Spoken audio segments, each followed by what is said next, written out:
was to see Leonard Cohen at 74, and he looks amazing. He's very slender. You know, there's not any fat on him. You know, he looks great. He looks as good as ever.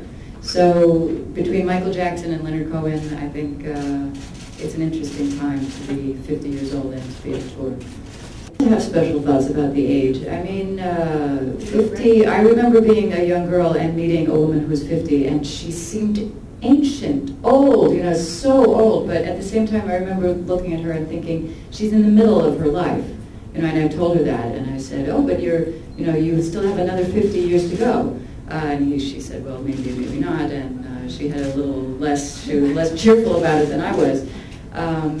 So the other thing that makes me think about the age is the passing of Michael Jackson. As I was coming here to Europe to begin the tour, we all got the news that he had passed away, and he's slightly older than I am. He was 50, and so I remember when his music came out and how thrilling it was. So my first thought was, how can he have died? He's so young.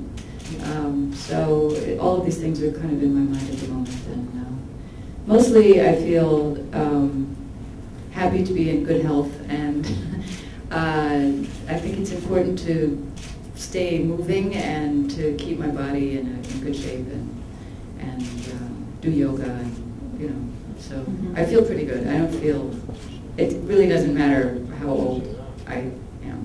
That's my feeling from the inside. Thank you. But even when I was younger, I felt old, and now that I'm older, I feel young, and it doesn't really matter. So that's how I feel. Yeah. In New York my whole life. I probably will continue living in New York till the very end, I would expect. The events of 9/11 changed everything, and mostly these days from the inside. You know, if you speak to somebody and you start to say, where were you on 9/11? You'll get some amazing story, or you'll get some heartbreaking story. We don't see it so much in the media, and we don't see it so much on the surface anymore.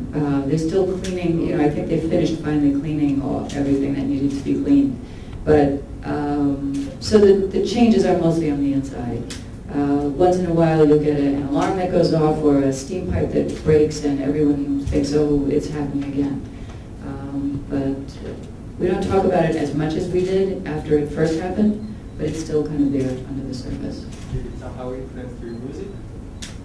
It influenced the last album because the last album takes place in New York City, and I felt, and so it's kind of represented there deeply in a couple of the songs.